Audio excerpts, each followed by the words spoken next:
आखिर ऐसा क्या हुआ कि जिस पश्चिम बंगाल से बीजेपी को सबसे ज्यादा भरोसा था, वहीं बीजेपी 2019 से भी कम सीटों पर सिमट गई है। ममता बनर्जी ने बंगाल में कैसे कर दिया खेला, देखिए इस रिपोर्ट में। खेला होगा, खेला होगा। दीदी ने कहा था खेला हो गए और खेला हो गया। दीदी ने एनडीए के साथ ऐसा खेला कर दिया जिसकी उम्मीद शायद किसी को भी नहीं थी। दीदी ने पूरे एग्जिट पोल को ही उलट दिया। पोल ऑफ पोल्स ने बीजेपी को बंगाल में औसतन 22 सीटें दिखाई थी। लग रहा था बीजेपी 2019 के परिणामों को पार कर सफलतापूर्वक नया रिकॉर्ड बनाएगी, लेकिन दीदी की खेला हुए पॉलिटिक्स ने मोदी के सारे दांव फेल कर दिए। बंगाल में बीजेपी अपनी 18 सीटों से खिसक कर 10 सीटों पर सिमट गई। इसी के साथ फेल हो गया वो दावा जो बंगाल को लेकर पीएम ने किया था। भारतीय जनता पार्टी को सर्वाधिक सफलता पश्चिम बंगाल में मिल रही है। तो क्या माना जाए, बीजेपी का संदेश खाली वाला संदेश बेकार चला गया? ओबीसी सर्टिफिकेट पर घेरने वाला दांव फेल हो गया? ममता के खिलाफ तुष्टीकरण वाला दांव बेकार हो गया? बंगाल में भ्रष्टाचार के मुद्दे को जनता ने नकार दिया और दीदी का मां माटी मानुष वाला फॉर्मूला फिर से हिट हो गया।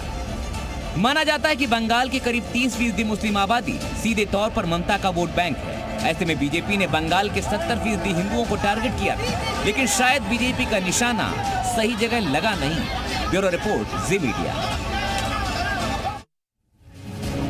400 पार सीटों का नारा देने वाली बीजेपी को महाराष्ट्र के नंबरों से भी बड़ी उम्मीद थी, लेकिन नंबर गेम में महाराष्ट्र ने बीजेपी को बड़ा झटका दे दिया।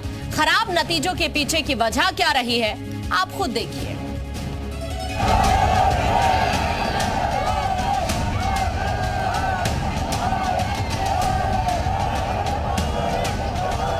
लोकसभा चुनाव में महाराष्ट्र में ऐसा कभी नहीं हुआ जो 2024 के चुनाव में दिखा। जब तक बीजेपी को उद्धव ठाकरे का साथ मिलता रहा, नंबर गेम में बीजेपी बाजी मारती रही। शिवसेना में टूट के बाद यह अंदेशा जरूर था कि उद्धव ठाकरे को सहानुभूति का नंबर मिल सकता है, लेकिन नंबरों में इतना बड़ा उलटफेर होगा ये बीजेपी भांप नहीं पाई। अब सवाल यह है कि महाराष्ट्र में बीजेपी के खराब नतीजों के मायने क्या है। महाराष्ट्र की जनता उद्धव गुट के साथ गई। शरद पवार के साथ जनता की सहानुभूति थी। बीजेपी पर पार्टी तोड़ने का ठीकरा फूटा। जनता ने बागियों का साथ नहीं दिया। उद्धव, शरद, नाना पटोले की तिकड़ी हिट साबित हुई। अजित पवार, एकनाथ का कमजोर जनाधार। एनडीए गठबंधन को मराठा आंदोलन का नुकसान।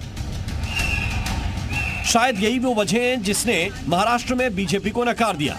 हालात ये हो गए कि जो नवनीत राणा कल तक निर्दलीय उम्मीदवार के तौर पर अमरावती से जीतती रहीं, उन्हें 24 के चुनाव में इस बार बीजेपी के टिकट पर हार का सामना करना पड़ा। ब्यूरो रिपोर्ट, जी मीडिया। 2024 के चुनाव के नतीजे बीजेपी के लिए खतरे की घंटी है, तो ऐसे कई नेता भी हैं जो इस चुनाव में फर्श से अर्श पर पहुंच गए हैं। रिपोर्ट देखिए।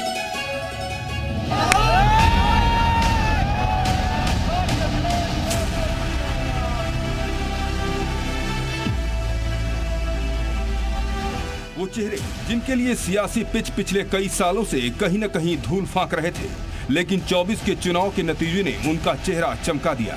एक ऐसा चुनाव जिसने सियासी पिच पर राहुल गांधी के कद को कहीं और बड़ा कर दिया, और वो कॉन्फिडेंस उनके प्रेस कॉन्फ्रेंस में भी दिखा। मेरे माइंड में था कि हिंदुस्तान की जनता अपने संविधान के लिए एक साथ खड़ी होकर लड़ जाएगी, और यह सच साबित हुआ। अखिलेश यादव राजनीति के पिच पर अपने पिता की तरह माहिर खिलाड़ी जरूर हैं, लेकिन 2019 के चुनाव में उन्हें उत्तर प्रदेश में एक भी सीटें नहीं मिली थी। लेकिन अपने सोशल इंजीनियरिंग के बूते उन्हें यूपी की जनता ने बम्पर सीटों से नवाजा। इसी के साथ अखिलेश का सितारा एक बार फिर बुलंदी की ओर चल निकला। महाराष्ट्र में पार्टी की टूट से उद्धव ठाकरे के हाथों से उनकी पार्टी जरूर निकल गई, लेकिन 24 के चुनाव में जबरदस्त कमबैक करके उन्होंने जरूर साबित कर दिया कि उनके पिता की बनाई हुई पार्टी उनके हाथों में भले नहीं है, लेकिन जनता का विश्वास और भरोसा उनके साथ बरकरार है।